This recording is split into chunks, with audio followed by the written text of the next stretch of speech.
nikmat pendengaran, penglihatan, hati, pikiran yang harus kita syukuri. Ya kan?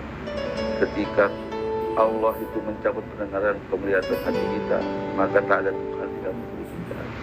Maka di surat 32 ayat 9, lalu kutiupkan ruhku, lalu kusempurnakan, lalu kujadikan kamu pendengaran, penglihatan dan hati. Amat sedikitlah manusia itu bersyukur. Semoga kita termasuk orang yang bersyukur kepada Allah. Saya ingat sebuah ayat Quran di surat 45 ayat 23 yang mengatakan ada manusia yang matanya dibutakan oleh Allah, pendengarannya dikunci oleh Allah dan hati dikunci. Yang dituhankan adalah ilmu pengetahuannya. Maka siapa yang memberi petunjuk? Banyak orang tersesat dengan keilmuan yang dia punya. Selawat dan beriring salam seluruh para nabi khusus Nabi besar Muhammad SAW. Semoga kita termasuk orang-orang yang membenarkan aturan-aturan Allah, yaitu sebagaimana doanya Nabi ditulis di dalam Al-Quran surat 25 Al-Furqan ayat 30. Wa qala Rasul ya Rabbi innal qawmi taqadduna hadzal Qur'an. Berkata Rasul, ya Tuhanku, aku minta umatku tidak mengajukan Al-Quran. Alhamdulillah, malam hari ini saya ditemani seorang Ustaz Buya Sulaiman. Apa kabar? Baik. Alhamdulillah yang luar biasa datang ke markas ini, markas MQTV yang sungguh luar biasa. Ini suatu yang sungguh luar biasa. Sahabat Facebook, di program kita Ojar itu obrolan jejak Quran, karena jejaknya Al-Quran seperti itu. Nah, ditemani saya nih seorang yang sungguh luar biasa. Dulu pernah menurut juga di Universitas Ketiga Kota Tunggal. Di pesantren Kota Tiga, Kota Tunggal. Betul-betul, 2 kali mondok. Pasti nggak ada lagu lagi. Yang kedua kuliah di S1 ini di UIN, di jurusan apa? Bahasa Sastra. SSS. Iya, SS, Sarjana Sastra. Sarjana Sastra Arab gitu ya. Tahun berapa? Tahun 2000, tahun 99 masuk, 2003 sama. Berarti otoman? Barang otoman. Barang otoman, angkatan asal makan minum. Asal bersih ya. Saat ini ada kawan kamu. Kelas ya? Iya, sekelas. Sekelas dengan otoman, ya kan? Berarti litingan otoman dengan saya itu. Sekarang beliau kamu 99, aku 98. Prodi beliau. Berarti sama dengan Sri Fitri. Ya, aku di Fakultas Dakwah, bimbing penyuluhan. Iya. Ya kan? Dulu 98 saya tahu kuliah di dakwah KPI. Namanya yang masih dekannya Pak Dr. Abdul Mukhtar. Ya, benar. Sama kita dulu kenal KPI. Cuma semester dulu saya berhenti. Pindah ke Adab. Pindah ke Adab. Ya, 99. Iya kan? Karena otomatis. Namanya siapa itu, ada anaknya yang rektor siapa itu? Oh ini anak Pak Alwi kan kerja di Pustakaan. Iya benar. Terus juga S2 di Peradaban Islam. S2-nya di Peradaban Islam. SPI. S2-nya. Iya, Peradaban Islam. Sejarah Peradaban Islam. Di UIN juga? Iya, UIN 2016. Pasca sarjana apa? Iya. Karena di Adab belum ada jurusan. Iya, benar. Berarti bawa pada sarjana. Berarti Peradaban Islam. Iya, berarti kalau M-nya apa tuh? Magister apanya? MHUM. Kenapa enggak MHUM? Iya. Aku telah lihat MAI. Pak, Magister Hukum Islam itu MHUM. Berarti antum ini harus balikan sejarah, ya kan? Peradaban ya, seperti itu. Luar biasa, ya kan? Tapi dosen juga. Dulu dia ada sekarang banyak kegiatan udah serah. Udah punya majelis sendiri. Luar biasa Ustaz Sulaiman ini, dan artinya magisternya Umayora ya. Berhadapan sarjana sastra Arab. Kenapa nggak bisa sastra Arab? Sastra ada ya, semuanya di Palembang. Belum ada ya? Di Jakarta. Oke, Ustaz Sulaiman. Saya juga pernah dengan organisasi sebelum Ustaz Sulaiman ini, Buya Sulaiman ini kultural. Struktural apa ya Bu? Itu masih kultural ya. Di NU ini struktural. Kalau di mana nanti pelantikan tanggal 22 Juni ini saya di wakil bendahara. Bendahara? PJU Kota Palembang. Kalau di PW saya di Lapsukda. Berarti Buya Sulaiman ini masuk kultural. Iya, kultural. Di Nadien. Tapi aku dengar kabar juga Buya Sulaiman ini pernah mantan ATI. Iya. Ya kan? Iya. Saya kenal HTI itu ketika tahun 2002 2005 kalau salah pun 2006 ada Muzakkar Ulama Sumatera di asrama haji yang disponsori oleh MMI Majelis Mujahidin Indonesia. Oke. Nah, oke. Sebelum dilanjutkan, nanti Ustaz Sulaiman itu Buya Sulaiman kamu ceritakan. Karena ngapa? Saya baca juga Hizbut Tahrir di pemerintahan Jokowi ubah. Tapi di pemerintahan SBY itu gemuk dia. Saya dengar gemuk ya. Ya kan? Luar biasa gitu kan. Zaman itu luar biasa. Luar biasa. Dan juga ternyata Hizbut Tahrir itu sebenarnya partai. Kalau di luar negeri kan, pertama kali di Palestina, Yordan. Nah, artinya sampai ke berapa bosok, bahkan di Indonesia saya baca-baca sedikit bahwa HTI ini ke 300 kabupaten. Kalau di Indonesia, iya. Kalau di dunia itu 53 negara. Hebat HTI. Nah, sahabat-sahabat Facebook, malam hari ini kita bicara sejarah pengalaman Ustaz Buya Sulaiman tentang HTI, karena orang Ustaz Sulaiman mantan, tapi sekarang jangan diomongin karena sekarang di kultural dia nahdiin, ya kan? Mungkin ini benar. Kenapa? Karena mungkin Ustaz Buya Sulaiman akan menceritakan ada hal-hal yang penting kenapa bisa masuk kultural di NU gitu kan? Ada sesuatu, ya kan? Luar negeri ini.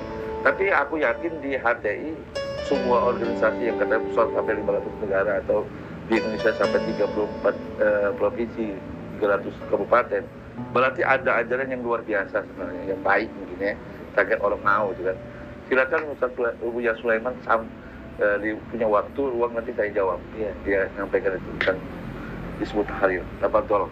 Bismillahirrahmanirrahim. Assalamualaikum warahmatullahi wabarakatuh. Alhamdulillah wa syukurillah pada malam hari ini saya berkesempatan hadir di Majelis Mahfil Quran yang dipimpin oleh Cak Ojan yang lebih dikenal. Terima kasih atas diberi kesempatan untuk duduk di sini. Ini adalah suatu hal yang sangat mulia buat saya. Mudah-mudahan silaturahim kita tetap terjaga. Mudah-mudahan yang penting bagi kita adalah negara kesatuan Indonesia tetap utuh, damai dan selamanya. Iya, karena kita lahir di sini, ya mungkin kita akan mati di sini. Anak cucu kita di sini semua, mudah-mudahan sampai anak cucu kita negara kesatuan Republik Indonesia ini tidak mudah pecah belah. Entah organisasi susah. Apapun, iya susah. Makanya paling susah untuk memecah belahkan Indonesia ini karena terdiri dari ribu pulau. Iya. Ribuan bahasa, bahasa Pemering, bahasa apa, dan semuanya beda-beda ya. Kalau untuk di Sumatera ini mungkin sudah berapa ratus bahasa kan? Iya, tiap kampung beda. Makanya saya kenal HTI ini tahun 2006 diawali dengan Muzakkar Ulama Sumatera yang disponsori oleh Majelis Mujahidin Indonesia. Waktu itu masih Abu Bakar Basri Gagah, Abu Jibril hadir, Raja Jaya itu kan. Luar biasa. Ianya untuk jadi teroris kamu? Nah, untuk jadi teroris? Saya pelaksananya Majelis Mujahidin Indonesia kan. Jadi hadir di situ ketika selesai acara sering keluar. Di keluar itu kan sering ada bazar, buku-buku dan sebagainya. Saya melihat ada buku yang warnanya putih-putih. Jadi buku itu kulitnya putih, tulisannya merah. Saya tertarik dengan buku itu. Rata-rata buku yang putih-putih. Saya tanya, pas kalau tidak salah dulu, karena yang penjual itu adalah Mahfud Gafur. Saya tanya, bagus buku ini sebagainya. Akhirnya dia mampir ke pesantren. Saya langsung beli buku. Itulah kenal awal saya dari Hizbut Tahrir. Tapi belum tahu itu Hizbut Tahrir. Kalau pengen lihat buku aja, tidak ada buku Nizamul Islam, sistem dalam Islam, ada Nizamul Istimah itu Islam. Itu bagus kan ya? Sistem pergaulan dalam Islam. Ini awalnya begitu kan ya. Jadi saya lihat bukunya memang karena Hizbut Tahrir ini dia melakukan namanya Halqa. Halqa ini kalau Ikhwanul Muslimin Niko. Kalau dia Halqa. Halqa itu membuat lingkaran, orang 4 atau 5 itulah namanya ngaji. Halqa itu bisa berdasarkannya 4 atau 5 atau 2 atau 3. Nanti ada muslimnya yang membimbing atau muslimah yang membimbing. Nah, itu dari awalnya. Jadi ketika ketemu beliau saya beli buku, kemudian saya dulu sempat baca tapi beliau sering datang silaturahim. Itulah luar biasa hati itu. Silaturahimnya kuat ya. Bukunya itu? Iya. Ya kan? Tidak pernah bosan datang ke rumah ya. Gurunya itu silaturahmi. Iya, silaturahmi. Kalau sekarang ini enggak, petakuan. Iya, jadi yang pertama kali itu ya termasuk ya saya anggap termasuk guru kita juga beliau itu. Ustaz Mahmud Jamhur ya. Teman di HTL di Palembang ini lah ya. Yang awalnya memang dia silaturahim, kemudian diajaknya ya gaya dakwah beliau kan pertama ya cara rame-rame kegiatan diskusi kecilan dan sebagainya, diskusi dan sebagainya. Akhirnya sampailah 2012 2011 saya itu kan saya di Bukit Tahrir. Saya sudah menamatkan kitab Nizamul Islam, Takatul, Mafahim. Karena memang kali Hizbut Tahrir minimal 3 kitab, 4 kitab baru dibaiat. Oh itu per kitab baru bayar. Iya baru baiat. Jadi butuh proses, butuh waktu 3 sampai 4 tahun. Tapi karena kita dari pesantren bisa dipercepatkan. Oh gitu. Bisa 3 kitab itu Kalau di pondok eksperimen. Iya, eksperimen. Ya, jadi kalau saya perhatikan mengapa gerakan Hizbut Tahrir sangat masif walaupun sekarang ini sudah dibekukan, tapi kan luar biasa. Memang penggerakan dakwahnya luar biasa. Tidak pernah ada lelah mendatangi seseorang untuk menjadi partner dakwah beliau itu. Kadang-kadang kalau perempuan sampai bawa anak 1, 2 ke rumah orang itu silaturahmi. Awalnya silaturahmi. Yang kedua mulai adakan kajian umum yang tidak bisa ngaji diajari ngaji. Setelah itu baru mulai ada pertemuan intensif gitu. Makanya karena metode dakwahnya yang hati itu kan ada di 3 marhala, 3 tingkatan. Terakhir yang sekarang dilakukan oleh metode hati adalah tafaul ma'al ummah. Apa? Tafaul ma'al ummah. Berinteraksi dengan umat melalui opini, melalui majalah, Al-Wa'i dan sebagainya. Interaksilah dengan umat lah. Mendatangi ke rumah-rumah dan sebagainya. Terakhir nanti baru setelah umat sadar, tahu sadarnya kapan ini ada bahwa yang sebenarnya di perjuangan hati itu adalah syariah khilafah dan syariah. Khilafah dan syariah itu nilai beliau. Jadi syariat Islam itu tidak bisa berjalan kalau tidak ada khilafah. Jadi dianggapnya sekarang ini di negara-negara sekarang cuma ada syariat. Jadi intinya dia mau merubah sistem yang sudah ada. Seperti kita ini kan NKRI kan undang-undang Pancasila. Nah, dia berpedomannya pada Allah, syariat Islam. Makanya Hizbut Tahrir ini sebenarnya metode dakwahnya bagus untuk mengembangkan Islam. Tapi dia tidak mau menerima sistem yang ada di sebuah negara. Saya pernah dengar juga. Sistem kerajaan beliau tidak setuju. Sistem kita demokrasi tidak setuju. Bahkan demokrasi mengharamkan. Makanya HTI itu biasa. Karena dia mengharamkan, makanya dia memilih dan pilih hukumnya haram. Jadi kalau ada bilang kalau dulu waktu periode pemilihan presiden HTI untuk suatu calon itu bohong besar. Berarti ketika pemilihan presiden dia bohong sekali. Terus KTP orang itu berarti banyak itu untuk mengaku politik, kan nggak milih kan? Itu tadi sayang kalau dia punya HTI itu anggotanya sampai 1 juta, maka dia udah KTP dimainkan orang itu. Sering menyebut bahwa HTI itu menyebut nama diri dia, itu namanya partai ideologi. Dia partai tapi non parlemen. Dia tidak mau masuk parlemen. Dia mau masuk parlemen katanya kalau sudah menjadi ideologi Islam. Jadi bagaimana kita mau perjuangkan tentang undang-undang dan lain sebagainya kalau kita tidak masuk parlemen. Tapi gini, saya dengar juga sih pertemuan yang seperti itu. Saya pernah didatang di sini, mau ngunci saya, cuma nggak terkunci karena dia berdalil, saya berdalil juga. Iya. Jadi ada sesuatu di sini. Aku langsung berkawin ditangkap polisi belum. Jadi, ya dia buat satu daerah tempat khusus ya. Khusus. Dia beli tanah. Kalau dia pengusaha itu uang pengusaha dia bangun pertanian. Dan dia kawin ke anak harus. Ya. Nah waktu pemilihan dia nggak milih. Wali kota, bupati, presiden. Iya, dia diundang semua pejabat kita ya. Iya. Jadi waktu pemilihan dia nggak mau. Haram hukum. Iya. Ya kan seperti itu. Karena, nah, yang antum ngomong tadi itu kan pertemuan akbar yang katanya tadi. Nah mereka pernah ikut. Mungkin pecah dari Akuis. Pernah dengar Akuis? Akuis almarhum Pak Bandan Pindarto. Iya. Kalau cuma takut. Akuis yang ada di ini ya. Yang KM14. Di KM14. Saya pernah juga ke sana. Iya kan? Iya. Maka saya lihat mereka yang masuk-masuk itu lebih banyak. Seorang politikus sudah beliau itu ya. Iya. Jadi pernah saya pernah ke sana, kuis. Pengajiannya luar biasa, ya, pengajian luar biasa. Nah, dari akuis ini pecah di Sulsel. Jadi saya tahu sih. Nah, kalau HTI aku nggak kenal tentang itu. Jadi kan, karena dia kayaknya gontor juga ketiga nggak ada ya. Dari SP Pertanian. Sebagai pertanian dari IPB, memang lahirnya banyaknya aktivis HTI itu IPB ya. Oh, Bogor. Iya, banyak Karena puncaknya di Bogor. Iya benar. Termasuk dia kan HTI, NII, Iya. Semuanya di situ ya. JI, ya kan. KW 9 kan. Iya, KW 9 ya. Nah, pernah nggak KW 9? KW 9. Iya kan. Semuanya di situ ya. Ada yang elit, ada yang gap kan, ya kan.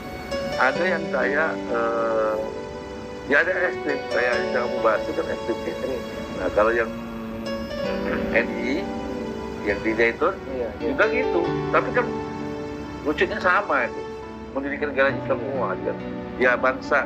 Kalau menurut saya gini, Mungkin buat label NKRI bersyariah. ya.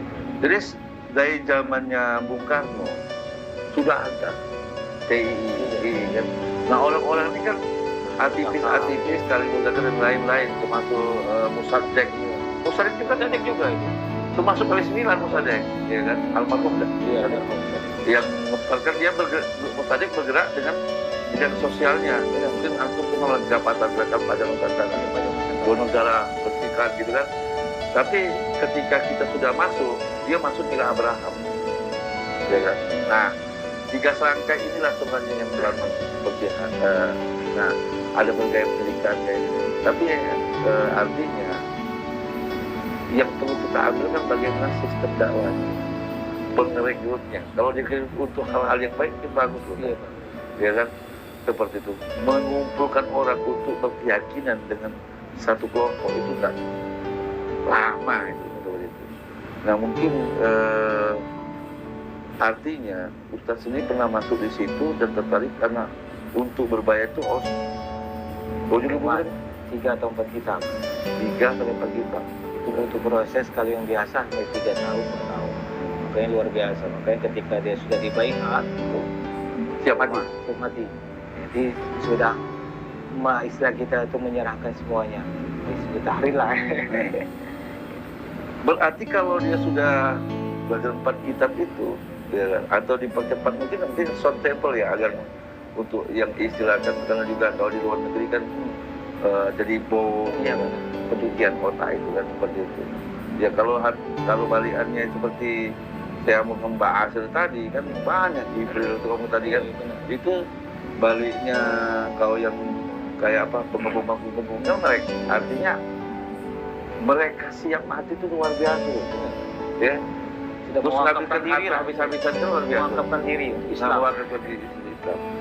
Nah, selama Ustadz di HTI, artinya kan memang dari pondok. Ya, tidak diragukan. Terus UIN Sastra Arab pula, ya kan? Tidak diragukan. Tidak diragukan. Mungkin kawan-kawan sangat berharap saya terus di sana. Ya. Karena apa? Antum dari pondok, terus yang kedua dapatan UIN di Sastra Arab juga, gitu kan? Terus pula dapat Islam, ya kan?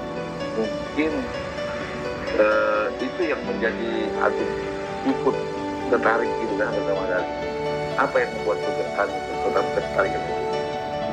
Pertama tertarik yang mau mengimal dari akhlak beliau, kawan-kawan itu pertama. Kepribadian sahsiah Islamiyah luar biasa lah di hati. Yang kedua, saya perhatikan memang metode dakwahnya yang memang mumpuni ya.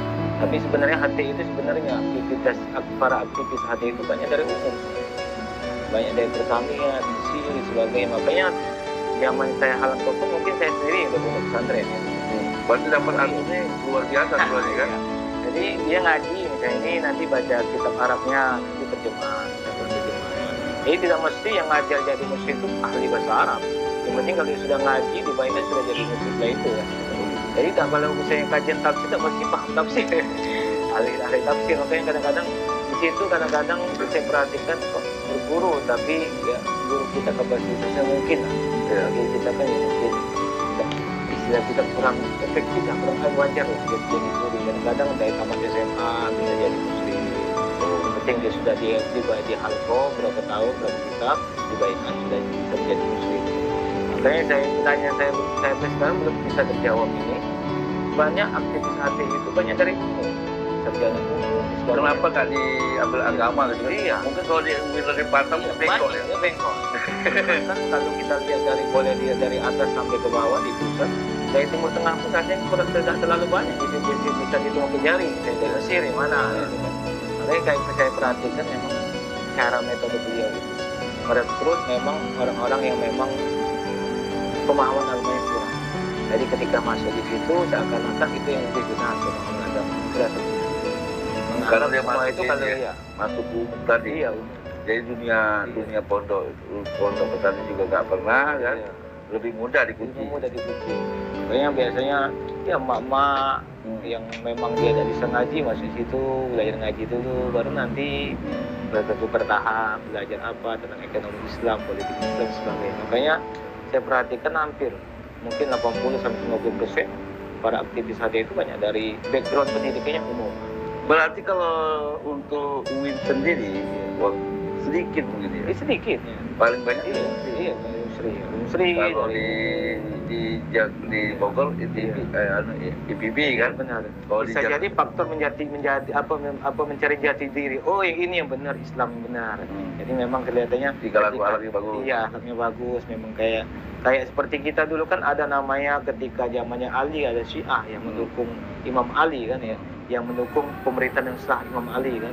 Ada namanya Khawarij yang membangkang. Bahkan siapapun orang Khawarij itu bisa membunuh orang Syiah istilahnya kan, yang dia memang dia istilahnya berseberangan dengan Khawarij.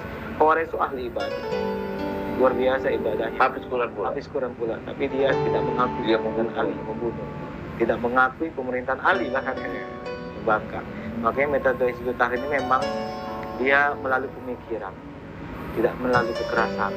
Itu yang sulit pemerintah untuk apa tuh istilahnya itu membentuknya.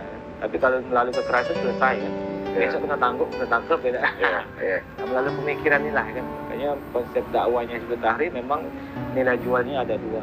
Gini, kalau kenal Hizbut Tahrir, salah satunya Basir, terus Jibril ya.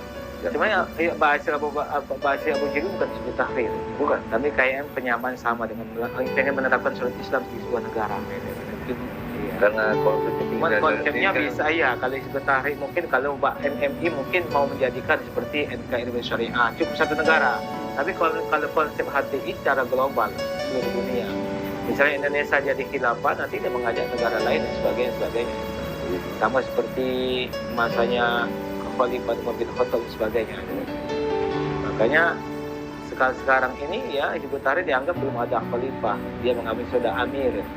Makanya pendirinya kan kalau ini belum jadi khalifah, baru amir. Tapi dia sami'na wa ta'na, apa keputusan dari amir dia siap. Amir itu yang mana ya? Kalau di amir itu bahasa kita pemimpin utama yang pusat. Kalau pengikutannya di siapa yang benar itu? Yang pendirinya pertama Syekh Taqiyuddin bin Ibrahim an-Nabhani.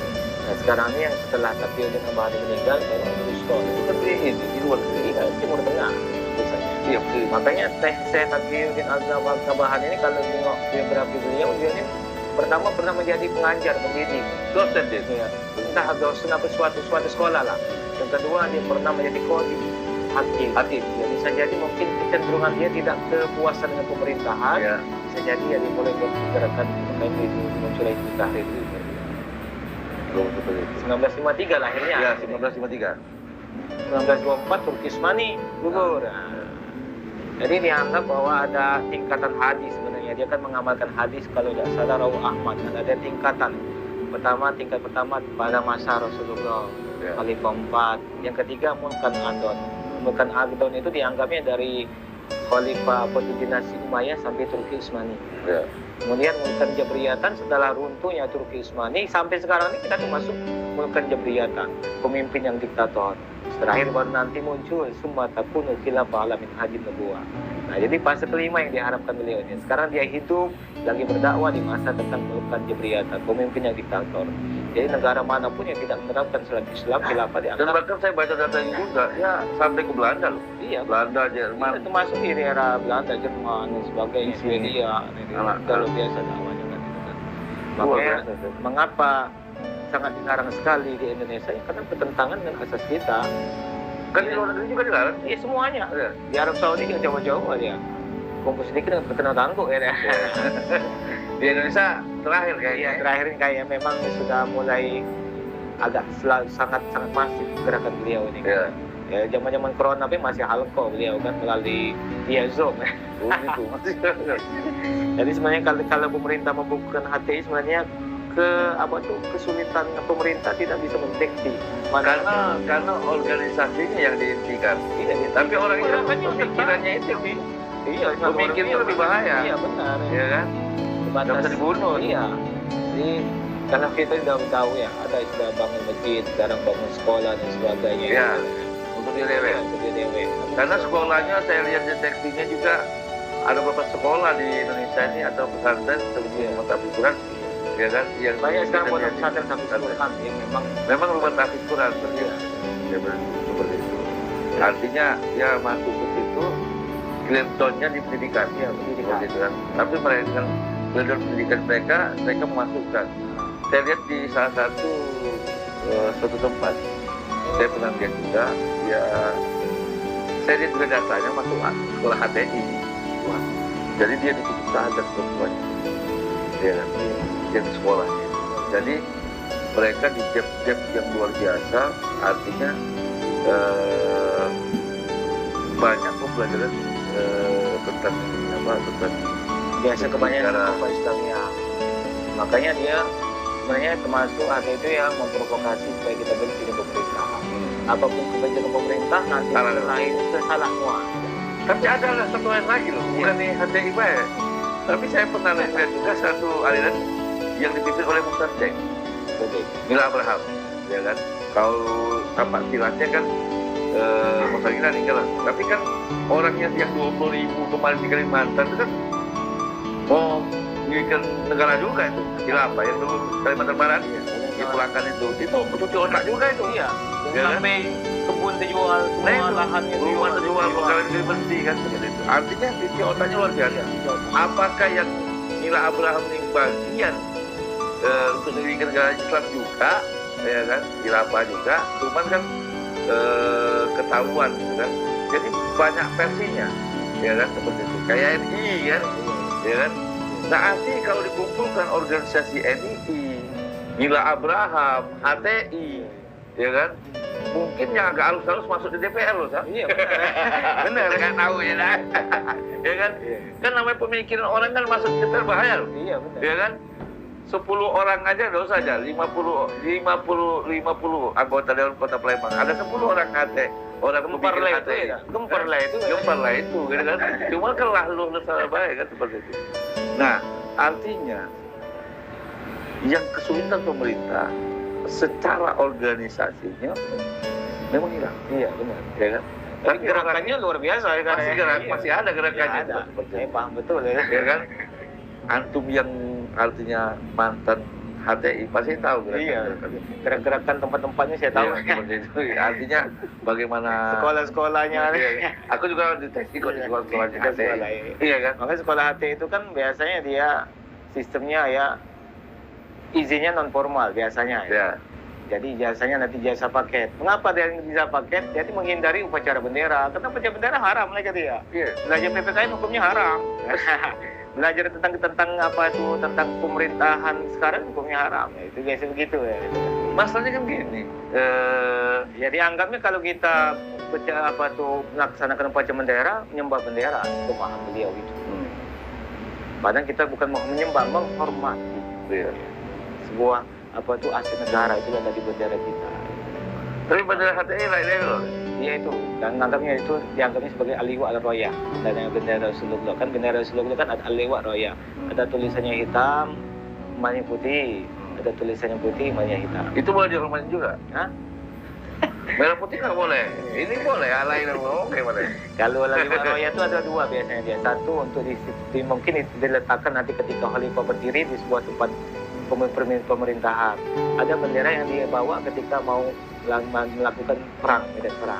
Berarti sekarang ini setelah Indonesia ini ditutup, iya, oke, Clinton, mungkin lagi nyusun lagi pendidikan, budaya pendidikan. Bisa nggak istilahnya, karena pendidikan yang paling sederhana sekali itu rumah tahfiz. Iya benar. Sekarang banyak rumah tahfiz yang memang sudah dikuasai oleh beliau seperti itu di Palembang ini. Karena kan dia antum belum tadi kan untuk 5 orang saya sudah jadi Madrid. Iya benar. Ya kan, apalagi udah tuh nah cuci otaknya kan dari generasi kecil itu. Ya, 10 tahun kemudian 20 tahun kemudian jadi Madrid. jadi mujahid itu pejuang. Jadi gini, di Rusia ini ya kan, dia sudah praktek tahun 92. Iya, Ya, di Rusia. di Rusia. Misalnya bapaknya atlet, Iya, ibunya seorang dokter, iya. betul. Karena dia IT muda, itu saja. Kawin. Bapaknya atlet, ya kan? Bapaknya atlet, emaknya dokter. Dia dulu anak menjadi keluar anaknya itu semua. Nah, anak ini 20 umur jadi apa? Atlet, bapaknya atlet, emaknya dokter. Dok. Karena DNA kecerdasan itu dari ibu. Ya kan? Fisik itu dari bapak. Iya. Dicampur. Kira-kira anaknya jadi apa? Militer yang cerdas. Ya kan? Nah, itu Rusia sudah tahun 1952. Wacananya. 1952. Nah, sekarang generasi sekarang ini, Putin ini, generasi sekarang. Putin itu generasi sekarang. Benar. Ya kan? Otaknya cerdas, ya kan? Tapi bertenaga. Nah, artinya kalau kita bangsa ini atau Indonesia kurang perhatian pemerintah tentang pendidikan, tentang keindonesiaan ini, kecintaan Indonesia ini, 20 tahun kemudian setelah ini Jokowi ini hati dibubarkan, artinya 20 tahun kemudian saya nggak membayangkan apakah Indonesia tahun 2022 45 tahun, apakah Indonesia masih ada? Itu Apa yang enggak? itu yang kita khawatirkan sekarang. Karena kan berbicara 20 tahun ke depan generasi sekarang. Sekarang mereka ngaji di sekolah, di pesantren. di pesantren, dan tidak diajarkan pendidikan itu dengan Pancasila nggak belajar, undang-undang nggak belajar, gitu kan. Terus yang ngajarkannya cerdas otaknya, spiritualnya dikit baik, gitu kan, seperti itu, sama Tuhan. 20 tahun. Itu yang kita khawatirkan. Apakah Indonesia masih ada bangsa? Inilah Cak, yang perlu diperhatikan oleh bangsa ini di dalam surat 4, ya kan, di Quran diperhatikan di surat 4 ayat 9, ya kan. Surat 4 An-Nisa ayat 9, ya kan. Wa yasanal ladina la tarukuna qalbihi duryatum di'afat. Dan tidaklah takut kepada Allah orang-orang yang seandainya meninggalkan di belakang mereka anak-anak yang lemah, yang mereka khawatir terhadap kesejahteraan mereka. Oleh sebab itu tidaklah mereka bertakwa kepada Allah. Nah, artinya di dalam Quran pun orang-orang yang memutihkan dia ulama, ustaz, presiden, gubernur, siapapun yang takut meninggalkan generasi lemah, salah satunya akhlak. Satu, ya, untuk akhlak perempuan. Yang kedua, fisiknya. Tapi di dalam akhlak itu ada akhlak budi pekerti, ada akhlak kita dengan Tuhan, ada akhlak kita dengan manusia, ya, dengan orang tua, artinya dengan siapapun. Yang ketiga, dengan akhlak dengan alam. Inilah yang harus dikembangkan. Nah, kalau anak-anak ini, orang-orang HTI yang hari ini, atau HTI hari ini ya, atau Kapatan hari ini yang dibubarkan, ya kan, NII yang dibubarkan, tentu akal pikiran generasi yang sekarang ini, mereka lagi mendidik anak-anak ini dengan simpulan-simpulan Al-Quran, organisasi dan lain-lain. Dan suatu ketika akan lain sejuta, bukan sejuta habis Quran saja, tapi sejuta habis Quran yang tidak mengerti dengan bangsa dan negara ini. Itu yang kita khawatirkan. Ya. Dulu dipikirkan oleh organisasi nasional ini. Benar, itu harus Ya. Oleh Muhammadiyah juga. bukan hanya jangka 5 tahun 10 tahun ke depannya itu. Iya. Mungkin kita tidak ada lagi anak kita, cucu kita. Itu yang kita harapkan. Apakah Bisa nanti anak kita, cucu kita masih berada di Indonesia dan keadaan damai. Itu yang kita harapkan. ya. Kalau gini, Sat, saya pernah ke Bali ya. Saya cerita sambil ngomong-ngomong. Kata orang Bali, agama Hindu. Kalau kalian pisah dengan Indonesia, kata orang Bali, kami paling siap. Benar. Kalau paling siap, loh, kami tidak masalah. Karena ngapa? Kami punya aset di sana yang luar biasa. Orang luar negeri, kita lupa di Bali itu mayoritas Hindu. Iya. Kita lupa kalau di NTT sampai timur tuh Nasrani semua, ya kan? ya kan? Nah artinya di bangsa ini peta-petanya kita lupa bahwa di antara Bali, NTT, Lombok itu Islam semua. Iya benar. Ini pecahan ini, pecah tiga ini kan. Iya. Artinya, ya kan, kalau bicara untuk bicara negara Islam, saya nggak bayangkan berapa provinsi yang keluar. Itu yang kita khawatirkan. Itu khawatirkan. Berarti kalau kita kembali pakai paspor. Kamu repot ya. Iya. Nah inilah yang kita Jadi pertahankan. turis gitu. Iya kan. Kurasa gini, Ustaz. Cinta kita dengan negara, cinta suatu negara itu penting. Bahkan Mbah Hasim sendiri kan mengatakan kumpul waton minal iman. Cinta negeri itu bagian dari iman. Sebenarnya ketika ini bukan hadis tapi sesuatu fatwa, jadi kan hukum. Tapi hukum ini dari Quran. Iya. Karena apa? Karena ketika Mbah Hasim mengatakan kumpul waton minal iman, karena revolusi anti negara gitu kan. Artinya Mbah Hasim sendiri memahami inti daripada Quran loh, Cak. Surat 90 yang diajarkan Nabi gitu ya. Iya. Cinta negeri itu. Nah, al-balad, ya kan? Kumpul watul balad itu kan. La uqsimu bihadzal balad. Aku benar-benar bersumpah atas negeri ini. Ini kan enggak ada Mekahnya. Waktu ayat itu turun ke Mekah. Kalau turun, kenapa enggak Mekah aja nih? Iya. Tapi untuk berlaku semua negara nih. Balad. La uqsimu bihadzal balad. Aku bersumpah dengan kota ini atau negeri ini kan. Itu pernah 1928 terjadi Sumpah Pemuda kan. 1928 itu Sumpah Pemuda kan belum terjadi merdeka, tapi ya nilai-nilai orang-orang setiap daerah itu berkumpul pemuda itu untuk mengadakan sumpah kami berbangsa satu, bangsa Indonesia, bahasa kami bahasa Indonesia. Padahal kan Indonesia merdeka kan. Artinya 1928 ke 45 sudah ada sistem aja, ya kan. Berarti orang-orang dulu ngerti gitu, ya kan, yang dibawa oleh Bung Tomo itu kan. Nah yang kedua, wa antahilu bihadzal balad, dan kamu bertempat di kota ini, ya kan.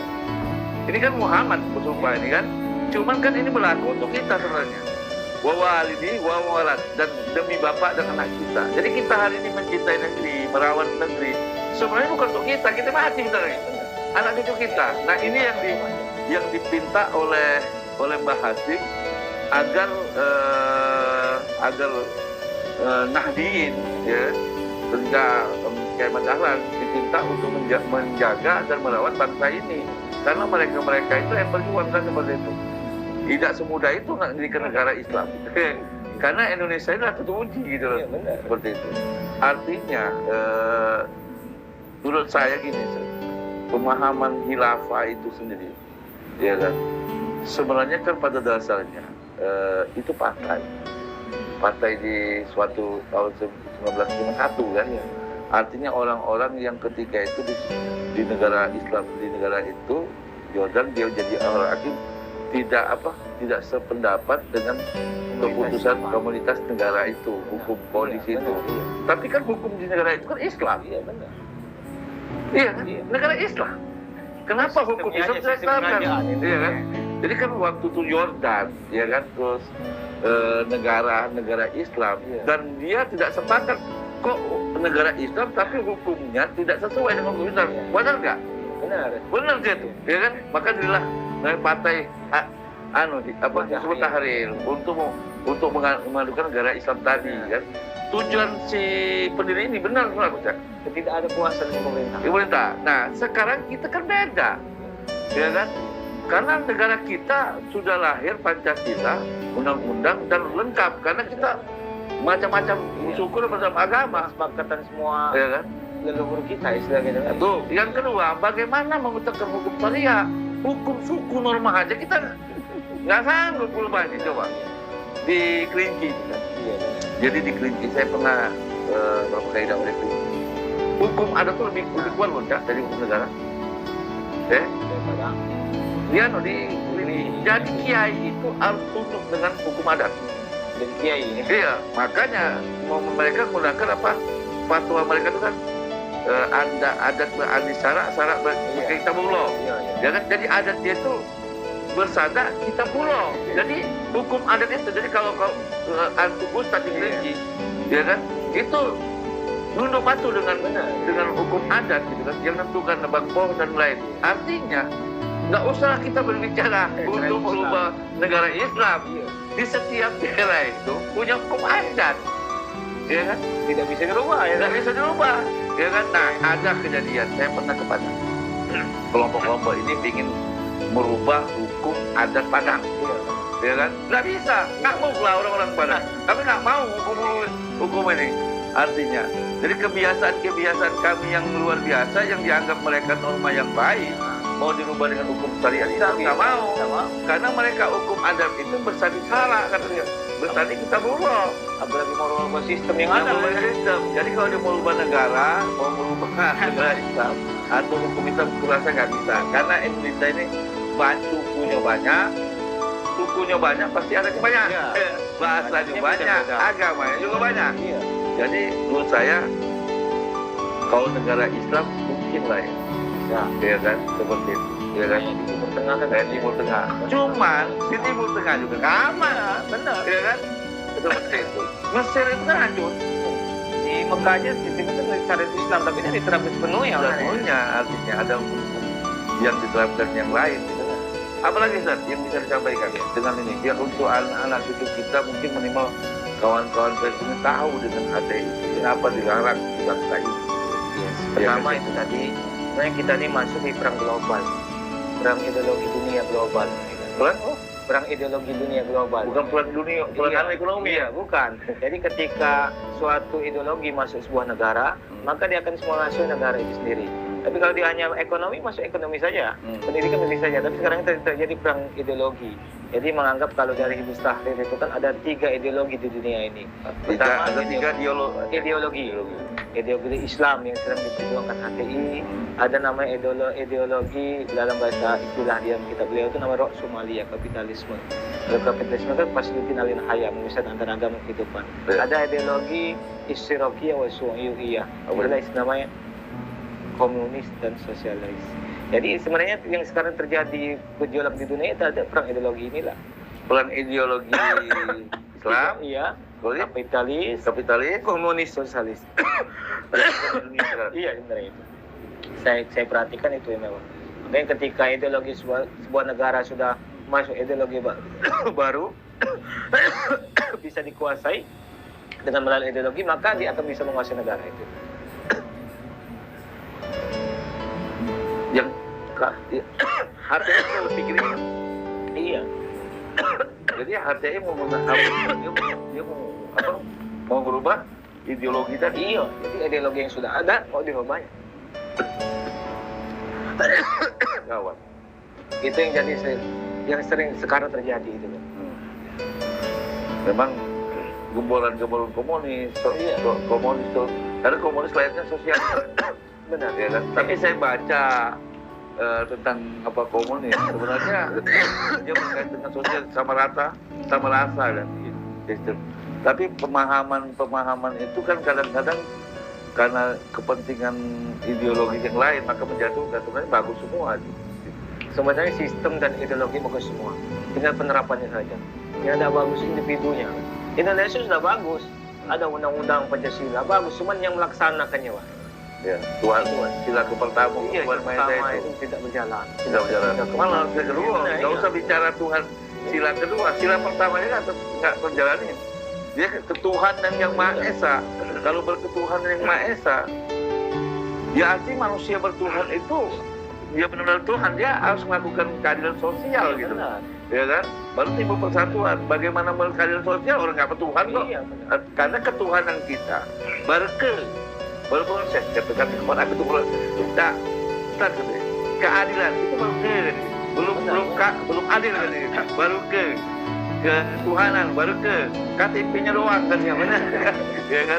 Jadi kita contoh gini, berketuhanan yang Maha Esa. Kalau berketuhanan yang pertama itu berjalan, tidak ada satu sama lain menghujat dalam beragama. Tidak ada satu sama lain dalam satu agama itu satu neraka surga belkara, ya kan? Karena akidah, ya kan, bicara Tuhan. Apalagi bicara agama, beda agama. Bicara satu agama. Kalau dia bertuhanan tidak akan nyalakan, ya kan? Ya, tidak akan mengatakan kafir, sesat, ya kan? Benar. Ya kan? Ini berketuhanan kalau misalnya.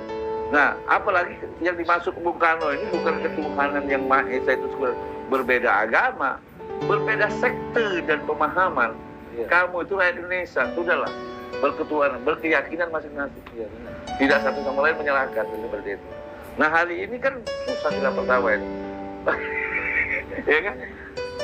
Dan wajar kalau muda digerogoti oleh Iya. HTI dan aliran yang bla bla bla tadi. Ada kesempatan. Ada kesempatan. Ya dari bangsa ini Iya. merdeka sudah ada pemberontakan Iya, itu benar. sebenarnya kan. TII dan lain-lain. Bedanya kan sekarang kan dari luar hati itu kan ya. Ya dari luar. Dari Timur Tengah, kalau itu kan dari dalam sendiri kan. Ya. DI, TIT dan sebagainya itu kan. Nah itu mungkin agak meredamnya mungkin agak gampang kurasa. Kalau HTI itu dari luar. Iya, dari luar. Pikiran. Tapi kalau NII itu dari dalam ya. Maksud aku yang lahirnya Lahir. dari NII di Indonesia, Ya. TIT dan sebagainya di Indonesia. Tapi ketika ada organisasi di luar seperti HTI dari luar, itu kurasa itulah dari memberati pemerintah untuk itu mencegah, karena memang dia lahir dari luar masuk ke sebuah negara lain. Kalau itu kan NII gampang, oh si Anu udah jelas kenal kan ya. Ya. Siapa ketentuannya, oh, itu nama kita mau bagaimana mau menangkap misalnya terjadi apa-apa. Orangnya aja Amirnya ada di Timur Tengah. Ambilnya di Timur Tengah. Oliva ya. Iya, Belum ada iya, Oliva. ada Amir. Itu juga Amirnya tidak pernah tahu, mukanya kita tidak tahu, mana posisi temannya tidak tahu, ya istilahnya yang disembunyikan. Apakah memang ada betul atau tidak kita tidak tahu, belum alam. Ya. Tapi Ya, nanti kalau ambil kemarin pendirinya tadi pendirian Syekh Taqiyuddin ada bahan sekarang siapa? Abu Istor. Yang masih itu sekarang? Iya. Dan tadi sering ditanya oleh kawan-kawan, mana ambil kita nih, coba lihat muka dan sebagainya. Itu benar, kita tidak pernah tahu mukanya gimana, bentuknya sebagainya. Inilah dia. Tapi sistemnya jalan. Ini yang jalan. Luar biasa ya. Ya. Tidak penting itu. Ini benar. Maka yang mahal itu sistem ya. kan? Ketika dia datang, hancur. Kumpul semua. Iya. Memang gini San. Quran ya, itu ngajarin sistem politik. Benar. Ya. Jadi waktu Nabi Yunus berdakwah, dia datang. Terus dia putus asa dalam dakwah. Iya. Terus dia masuk ke laut. Dan itu dia akhirnya dia kalah oleh ikan. Nah ketika Nabi Yunus dimakan ikan itu dimutahkan di tempat gersang. Tempat gersang, tandus, tapi Nabi Yunus di situ pohon labu, ya kan? Pohon labu. Kira-kira Nabi Yunus itu diberi contoh dalam dakwahnya dia gagal, ditempatkan di tempat tandus dalam posisi sakit, dicontohkan oleh satu ayat itu pohon labu. Ya. Berpikir pohon labu kan labu, ya kan? Sistem dakwah yang ke depan sebenarnya itu pohon labu. Sistem ngelabat, tapi panjang ngelabatnya. Mana-mana. Nah, yang banyak itu pakai dakwah itu seperti gue air laut, wur Banyak. ya. Tidak ada asal yang Gak ada kali. Nah, salah satu ya kan, FPI itu monoteis, ya. Maka kuat. Ya, zaman Jokowi ini aja kesalahan fatal sedikit ya, sebenarnya kan sebenarnya kuat juga. Sebenarnya yang dilakukan oleh Mbah Hasyim, Muhammad Dahlan itu menonton Nabi Yunus, ya kan. Makanya kayak kenapa bangsa ini lebih cepat merdekanya? Bukan di zaman Bung Karno ke sini lebih cepat. Kan kita baru merdekakan bangsa ini 350 tahun. Lama loh. Ya kan di Belanda tuh 350 cepat. Tapi Bung Karno yang lahir 1901, 32 tahun didirikan PNI, terus 45 tahun lah merdeka. Cepat ya. Ya kan? Bukan pakai jatuh, ya kan? Pakai pikiran, ya kan? Seperti itu. Karena waktu itu, ya kan? Para pahlawan tuh ngerti, ya kan? Mama Bung Karno di Jakarta bisa berjuang semua di Indonesia itu dan merupakan Indonesia merdeka. Kalau nggak ada, ya sistem yang kuat, tim kuat. Contoh, ini contoh, Musa Somad, dia seperti ini. Suatu masa kayak Zenem dan cepat pada waktunya akan hilang. Dia karena dakwah-dakwah yang di TV itu akan hilang. Tapi seperti majelis dia punya jaringan, betul. Habib Lutfi. Kalau dia ke Sumber, ada nggak anak polisi? Ada. Ada jaringan. Nah, inilah yang harus kita buat, yang harus kita jebenin dengan HTI dan organisasi-organisasi lain. Ya, organisasi yang mau bangun negara gitu ya. Nah, Indonesia harus organisasi Islam yang hari ini yang cinta NKRI harus bergerak seperti itu, membangun seperti itu. Antum kan di Majelis nih. Nah, bagaimana menyusupkan ada di dunia pendidikan dan kota ada kita negeri Islam. Ya. Nah, setelah saya teliti, saya dulu kalau udah kenal antum, gitu ya, antum kan di HTI. Ya. Saya kena SD. Di pondok, saya belajar kitab Ibnu Taimiyah, akidah. Antum juga belajar kan? Iya. Cara berpikirnya kan beda, akidah. Beda dengan NU. Ya kan? Kalau NU kan Imam Ghazali, kajian tauhid. Sandiri kan seperti itu kan. Terus Al-Ari. Kalau Ibnu Taimiyah gimana? Tapi kan orang baca Ibnu Taimiyah kan di akhir, di awal, bukan di akhir. Kalau di akhir kan beda tasawuf. Nah, artinya ya kan, pondok pesantren itu juga bahaya. Aku perlu buka suratnya. Saya di pondok pesantren 8 tahun. Buku majalah yang saya baca itu nggak ada yang ini doang. Jadi membuat bangkit hero. Nah, saya baru sadar itu setelah menghafal Quran, mengerti maksud Tuhan itu seperti itu. Ya kan? Ya kan? Artinya mulai ngerti itu sekitar 12 tahun. 12 tahun. Iya. Kalau melihat orang tuh, nggak usah ke ngomongin agama. Ya kan? Kalau saya nggak ke Muktur, ini jadi teroris ya. Betul. Ya kan? Karena saya tidak mudah diprovokatorin. Masuk organisasi nggak mudah, tapi ketika masuk, kayak kamu tadi, luar biasa tauhidnya kan, begitu. Akidah itu kan, ngemparkan dunia gitu kan, seperti itu. Nah, syukur saya bertemu dengan Quran. Jadi berakidah. Nah, yang kedua, syukur juga saya berdakwah itu sampai ke Indonesia. Nah, cinta negeri ini kalau kita udah keliling ya, ke Bali, kayak ini, mana-mana daerah, ke Bali cinta. Ya kan? Nah, artinya rakyat Indonesia-nya atau sekolah-sekolah nih harus diajak mencintai negeri. Bagaimana cara mencintai negeri?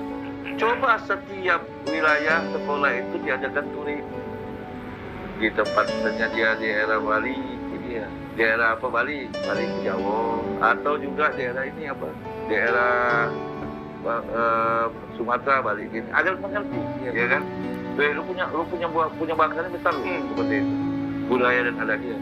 Ya kalau temui Palembang seperti itu. Nah ini yang harusnya program pemerintah baik wali kota, bupati untuk memprogramkan speed dana yang ada, bagaimana dana bos yang ada diprogramkan setiap siswa yang waktunya untuk belajar kebangsaan.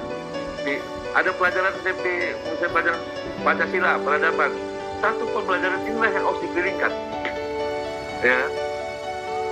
Maksudnya seperti itu. Jadi pelajaran kebangsaan itu bukan cukup di teori buku, tapi bagaimana seorang guru benar-benar mengajarkan bentuk Pancasila itu di Mesio, bentuk Pancasila itu pahlawan, bentuk Pancasila itu bagaimana kamu mencintai kebangsaan itu di suatu wilayah. Nah ini yang harus diterapkan dalam pendidikan, ya kan? Minimal dan seperti itu. Nah utamanya anak-anak yang mulai berpikir gitu loh, ya kan? Nah kita hari ini ditontonkan dengan tidak kesukaan dengan bangsa ini. Coba anak sekolah, lah tahu loh, pejabat, korupsi, itu penonton aja, benar? Itu yang benar. Oh itu kebencian. Akhirnya ditontonkan orang-orang pejabat yang ketahuan mengambil duit rakyat. Akhirnya kita, anak-anak sekolah ini timbul nggak cinta seperti itu dengan bangsa ini, ya kan? Coba kau, kau sebagai anak, bapak kau maling gitu, apa yang mau diambil seadanya, kan tidak bisa. Nah kita ditontonkan di dunia televisi dan lain-lain sesuatu tontonan yang ditonton oleh anak sekolah. Jadi benar-benar cinta negeri ini, ya kan? Bung Karno saking cinta negeri ini karena melihat Belanda itu nyiksa rakyatnya, bangsanya yang nyiksa. Akhirnya Bung Karno meneteskan air mata. Kenapa? Ini sama dengan saya, tapi dia disiksa. Dan itulah bangkitnya jiwa Bung Karno untuk mencintai negeri. Nah ini yang belum ada, ya, sampai sekarang. Ya, nilai-nilai bagaimana anak-anak sekolah itu nilai-nilai seperti itu, seperti Bung Karno tadi. Bagaimana bangsa lain mengebuki orang ininya. Kita ditotoni sesuatu yang jelek gitu loh. Nah ini yang nampak. Makanya wujudlah HTI yang berakhlak bagus. Islam itu seperti ini, bukan Islam seperti itu. Padahal kalau kita pahami Pancasila tuh, ini udah lengkap, sudah sempurna. Kalau kita kan namanya figur kan, guru itu kan, kiai itu kan seperti itu. Jadi artinya yang bahaya ini kita sebenarnya berlomba-lomba ya, untuk 20 tahun ke depan, ya kan? Ya kan? Kau nanti hilang. Mau diapain lagi? Tinggal dicari ya. Itu masuk kita harus berlomba-lomba juga. Berlomba-lomba. Makanya guru-guru sekolah dan sekolah umum. Dan ini tugasnya pemerintah sebenarnya, bukan kita. Kalau kita sanggup, ya, siapa dulu guru dekati, ya kan? Nah ini tugasnya. Jadi guru agama, pendeta, pastor itu tugasnya sebenarnya, ya kan? Keduluan dia tuh enggak. Nah pertamanya ya artinya sekolah-sekolah umum ini, baik di Unsri maupun universitas umum, artinya perlu diberikan support untuk itu kan. Jadi benar-benar yang perlu kamu tanya tadi kan gini, kenapa di HTI itu banyaklah umum? Nah itu pertanyaannya. Karena dia tahu kalau masuk UIN atau masuk pesantren berdebat habis. Tidak semudah itu kan? Iya. Itu. Tidak mudah aja masuk UIN, takut dulu itu, ya kan? Habis energi banyak. Lemah masuk ke UIN. Jadi berdakwah lagi, ya kan? Masuk di Muslim katanya kan? Agama ini kan masuk di ini nggak bisa itu aja. Bisa itu kan? Jadi artinya wajar kalau kamu ketemu yang ngajarin gitu tambatan teknik, ya.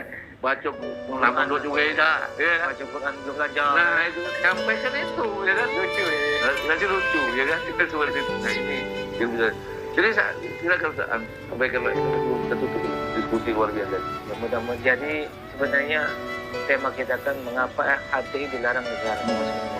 Itulah tadi memang nilai jualnya adalah sebuah sistem. Jadi dia membawa ideologi, yang memang ideologi berseberangan yang sudah ada di Indonesia. Ya. Dimanapun dia masuk pasti akan ditentang. Tapi dia harus kan? Dia harus. Makanya dakwahnya HTI itu luar biasa. Itu tidak pernah jenuh, tidak pernah bosan. Perlu juga kita perhatikan dia. Semakin ditentang semakin hebat dakwahnya. Nah, kita kan semakin ditentang kita mundur. Ya. Semakin ditentang luar biasa. Semakin mundur. Takut. Dia luar biasa. Itu yang memang kalau kita contoh metode dakwahnya yang memang berarti menjadi wajananya luar biasa. Ya, artinya benar-benar cukup menjadi wajananya. Yang kedua benar-benar dia artinya luar biasa. Makanya kalau tidak ada kesulitan, semua yang didatangkan itu kebaikan lain. Cuma cara mengambilnya, bagaimana menjadilah kekuatan. Nantinya kalau hari sampai ke dunia tadi sampai 15. Jadi Indonesia nya 38 kabupaten, 30 provinsi, 300 kabupaten. Luar biasa semua masuk di pelosok-pelosok kan, dari dunia pendidikan, kesehatan sudah ada semua kan, tempat universitas sekarang sudah semua kader-kader beliau itu kan. Tapi luar biasa, sangat mati. Nah, itu harus diperhatikan pemerintah. Jangkanya betul kata Cak Amir, 20 tahun ke depan nanti apa yang terjadi? Ya, ada bahasa istilahul hukmi, penyerahan kekuasaan. Jadi dia itu mengambil metode Nabi Muhammad ketika menyuruh siapa itu Mus'ab bin Umair ya, melobi-lobi para kaum, selesai baru Nabi Muhammad masuk ke Madinah lagi. Nah itu kan beda. Nabi Muhammad sekarang ini siapa yang mau ngasih kekuasaan? Indonesia. Perang dulu baru negara lain tidak bisa. Makanya misalnya puncaknya kalau saya perhatikan akan pernah terjadi yang fase ketiga ini istilah mengenai penyerahan kekuasaan. Siapa presiden mau menyerahkan kekuasaan kepada hati siapa? Jadi agak sulit fase ketiga ini yang saya lihat dari perjuangan beliau itu. Tapi makanya puncaknya hati dia tidak pernah melakukan kekerasan. melalui Zulkifli lah, atau pemikiran ya. Iya. Jadi memberi pemahaman, memberi yang pemahaman yang baik kepada masyarakat warga bahwa ini yang benar ideologinya. Kayak itu sekarang sedang istilah itu namanya tabang mal umat, berinteraksi dengan umat tadi melalui media, melalui dakwah dan sebagainya, pendidikan sebagainya, itu namanya fase kedua.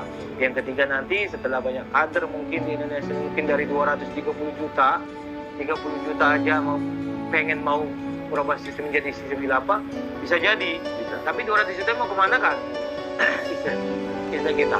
Apakah yang 200 juta ini mau sedia merubah sistem menjadi sistem baru? Mustahil itu kan.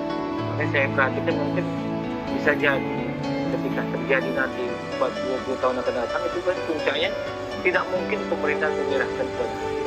Bisa jadi peran. Itu hukuman lagi. 30 RTKI. Betul. Iya. Bisa jadi. Itu puncaknya gitu. Awalnya tidak mau melalui kekerasan karena sudah banyak masa, bisa jadi faktor yang ketiga tadi kan. Metode dakwah dia harus segera selesai. Sebenarnya kalau saya perhatikan dari fase 5 tadi ya, Rasulullah, Khalifah, melakukan adan, melakukan jabriyatan, terakhir semua tertulis malam haji kedua. Sebenarnya kalau kita tengok secara tekstual, akan muncul semua takun khilafah alam haji kedua, akan muncul sebuah pemohon pemerintahan yang mencontoh sistem Nabi.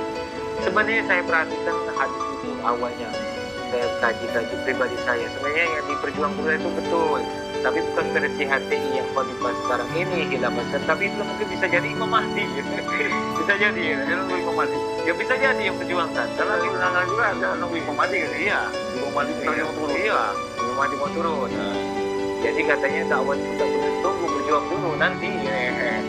Karena Imam 12 mau turun jadi Imam Mahdi. Rasa itu yang berjuang beliau, tapi versi beliau beda lagi. Tapi gitu. Saya pernah ketemu orang juga ya, orang gila. Iya. Kan tindakan yang kebenaran dia kebenaran. Dia dikirim juga. Kenapa? Ketika saya angkat dia bahwa si pikiran luar biasa, kalau saya Eropa betul puluhan tahun tapi dia nah inilah yang kami mau bawa untuk negeri bangsa Indonesia agar seperti kami mau. Ya. Jadi kita ini sebenarnya yang kalau Indonesia ini macam negara mau menjadi negara itu banyak, kan? Artinya saya nggak bayangkan, nggak akan bisa, karena kita banyak suku dan agama dan lain. Dalam keluarga itu betul, ya kan? Seperti itu, itu luar biasa.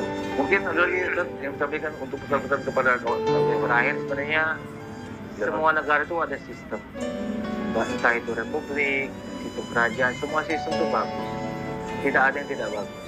Yang melaksanakannya saja. Individu itu yang sebenarnya. Jadi termasuk Indonesia sudah bagus sistemnya. Ada NKRI di bawah naungan Undang-Undang Pancasila. Sebenarnya sudah selesai, sudah final. Loh, kita laksanakan yang sudah ada nih. Buat apa mau sistem yang baru yang bisa menjadi pecah belah umat, bahkan jadi bisa menjadi menggoyangkan NKRI, dilaksanakan yang ada sistem sekarang ini, kita juga yakin bahwa yang kita laksanakan adalah baik untuk bangsa negara ini.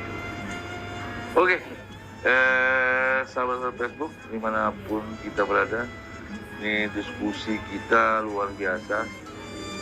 Satu lagi, Ustaz. Iya.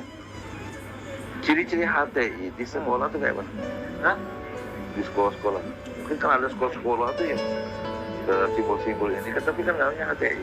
Kira-kira ada kelihatan kan? Simbol-simbolnya aja. Ya kan? Kasihan orang tua selama itu. Iya, simbol-simbol.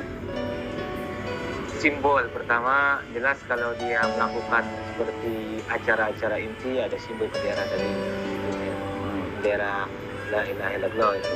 Kemudian biasanya lihat dalam kurikulumnya tidak ada pembelajaran PPKN yang belajar tentang kenegaraan secara di situ.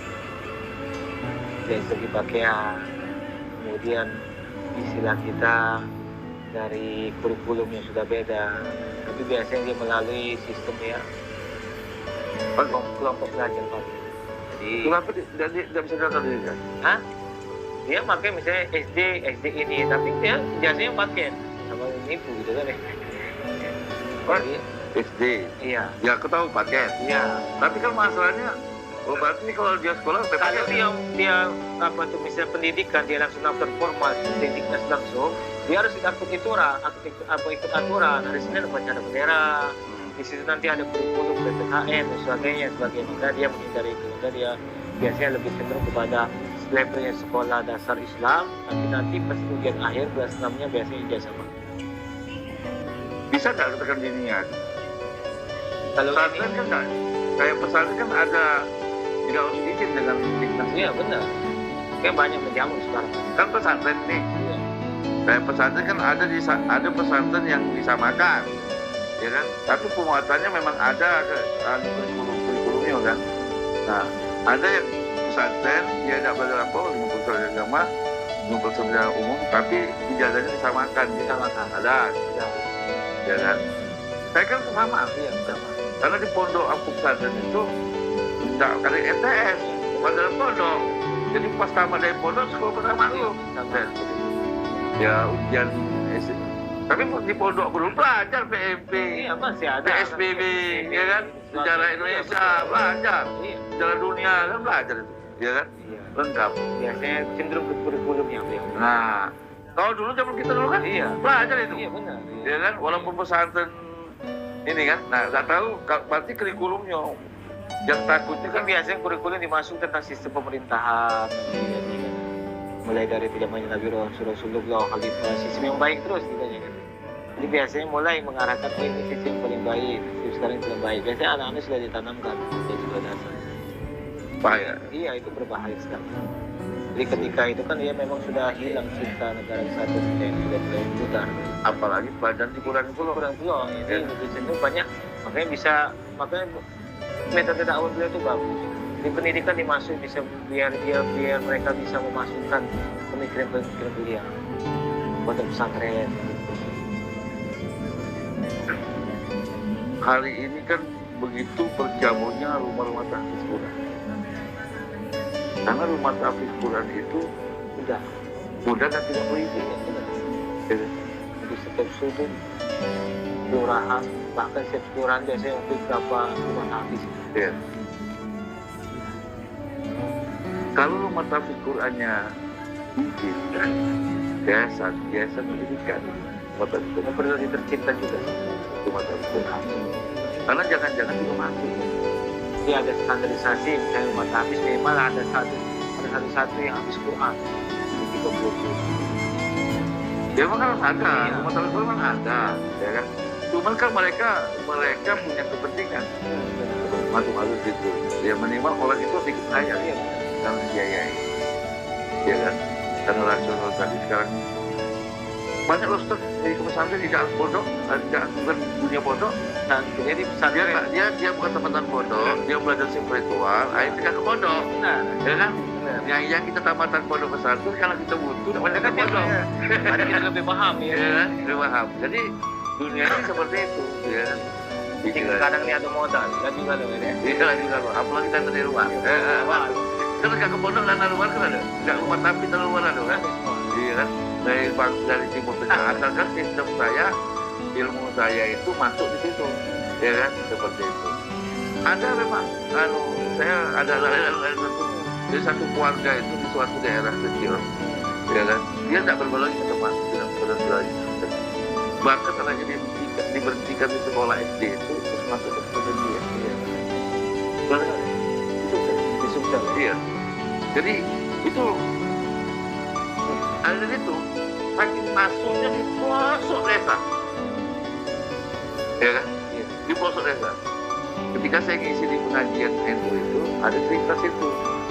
Ada cerita saya ngomong itu tentang masyarakat itu ada cerita. Jadi ada satu orang warga di situ masuk di situ dan dia nggak bergaul lagi dengan masyarakat, anaknya bersih di sekolah kampung dan dia menjadi seperti itu. Nah, ini yang terjadi. Berhenti sekolah, masuk anak pesantren dia udah seperti itu. Tapi nggak ada di Sukses, nggak ada di Sukses, nggak ada di Sukses. Ya kan, pesantren apa nggak tahu ngerti ya. Itu tugas tempat, tugas tempat dan tugas mereka. Ya, itu kan dimana satu itu masuk ke tubuh, ya kan? Seperti itu. Itu saja teman-teman Ibu. malam ini luar biasa, artinya dari kenapa HTI itu dilarang dibubarkan di Indonesia, karena ya tadi bertentangan dengan negara.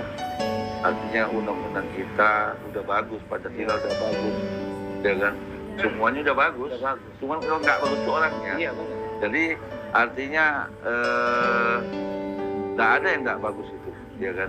Bukan sistemnya yang dirubah, tapi bagaimana kita merubah orangnya ini, ya kan? Kalau sistem yang dibuat Bung Karno itu karena keseluruhan, ya, artinya luar biasa kan, dengan suku yang berbeda, dengan bahasa yang berbeda. Sedangkan yang HTI, dia saja yang lahir di daerah negara Islam, ya kan, nggak bisa nyatukan, ya kan. Nah, Pancasila inilah yang bisa menyatukan kita, beragam bangsa, beragam suku. Nah, apakah sahabat Bapak Ibu mau Indonesia yang beragam suku, bahasa yang berbeda, agama yang berbeda, terus dijadikan satu sistem Islam? Ini yang HTI lakukan. Makanya bukan di Indonesia saja dibubarkan, bahkan Indonesia ini yang terakhir dibubarkan. Sebenarnya di negara-negara Islam tidak boleh ada HTI, Hizbut Tahrir. Nah, karena negara Islam di Indonesia ini baik, lama, ya kan, maka begitu lama. Baru zaman Jokowi lah yang berani coba untuk membubarkan. Mungkin presiden yang lalu tuh membubarkan, tapi belum waktunya untuk dibubarkan. Tapi dengan kekuasaan Allah, kehendak Allah, benar di zaman Jokowi dibubarkan. Artinya bukan presiden lama-lama itu nggak mau membubarkan, kan? Nggak mau dibubarkan, cuman belum waktunya ke depan, ya kan? Kaget waktunya. Nah, memang Tuhan pada 2000 itu dibubarkan. Artinya negara kita ini terakhir. Bapak Ibu sekali, HTI itu terakhir negara kita nih. Cukup kasih sayangnya oleh orang ini. Udah lama sebenarnya. Negara-negara Malaysia, Singapura, Brunei, udah lama. Arab Saudi, apalagi Arab Saudi, Pancung masih selesai.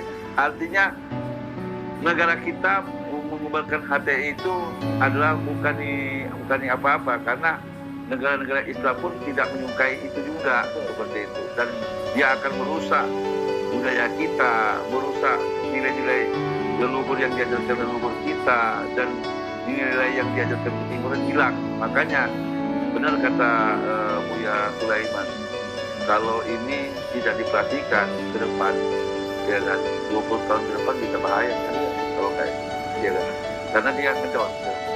Yang orang memang organisasi dibubarkan, tapi orangnya, pemikirannya, nah ini bergerak dulu. Itu saja.